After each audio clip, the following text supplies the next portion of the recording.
This is TWiT. Robert in Los Angeles, Leo Laporte, the tech guy. Hi, Leo. Thanks for taking my call. I have one big question and two small questions. So I used to be a PC guy about, 12, 15 years ago. Then I switched over to Mac. Mm-hmm.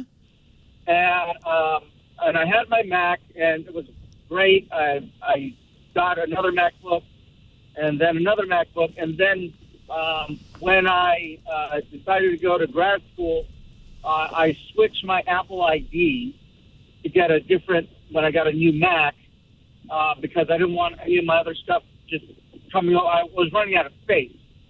So now I have a new ID, but all my music and some of my photos are on the other one. Yeah. And I just want to marry them together. Yeah. I want to pull off my old PC stuff that I have from 15 years ago. I want to put it on one giant, basically, desktop that I can use my Surface or my iPad, wherever I go to, as a part of the cloud, with everything on it, all my music, all my photos, my old, reports and whatever I need, How do I do that? So you have you have all of the original files in various places still, right? Yes, I have all the original notebooks. Okay. So initially I thought the issue might be you have two different Apple IDs. That's not the problem. You just have your data in a variety of places. Well, I have two different Apple IDs. When I bought a new Apple, I created a new ID. Yeah, you shouldn't have done that because all of your shows are on the old one, and Apple doesn't let you merge them. They don't? No.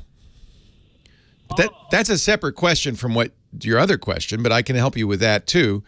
There's two Apple IDs. Now, you probably haven't bought anything yet on the new one, or I hope you haven't. No. Okay, throw it out. Keep using the old one. And it's simple enough on the new Mac. Just go to the system preferences and log out of the new Apple ID and log into the old one. Really? Yeah. And so I can just use them both on the same computer. Well, I wouldn't even use the new one. Stick with the old one. You didn't need to make a new one.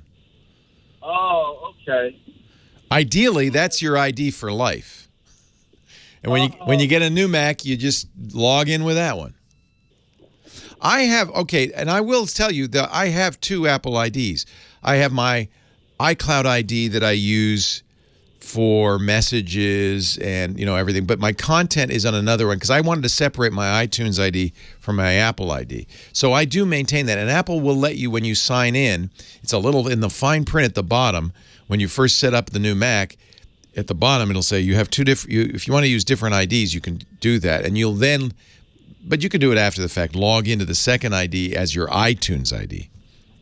That'll give you access to the movies, TV shows, books, anything you bought, the content. So you could do that as well. But if you've got nothing on the new ID, maybe it's easier just to use the one ID. I do use two IDs in that respect, but you can't merge them. You can't merge, okay. But I can use them both as the same. You can have a content ID and then an ID for everything else that you do on iCloud. Would I have to buy Microsoft Office for both then? Or? No, in fact, when you nowadays, in the old days, you'd buy what Microsoft now calls a perpetual license. When you bought a box on the shelf.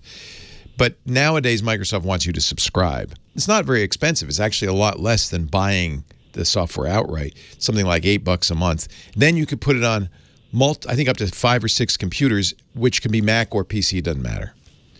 Oh, okay. So you want a Microsoft 365 subscription is what you want. Okay, well, so that leads me to my next question. I bought a HP, I think it's an 8000 series smart printer, and they don't let me print from my computer unless I'm subscribed for ink. Yeah, isn't that annoying? That's why I do not recommend HP printers. That just drives me nuts because basically... The printer was sold at a loss. They want to make it up with the cartridges, which are expensive. And there may be a way around it. I don't know. It's going to be a hack. HP insists you have to have an ink subscription to use this printer. Okay. That's why I don't buy HP printers. Thank you very much. Okay. I didn't know. I thought that was. I know. It's incredibly annoying. Yes. This should not be allowed, frankly. But now you know. So now you know. And if the market speaks, HP will listen, I hope. So, yeah, so you have your iCloud ID and your iTunes ID, and they can be different. And in my case, they are.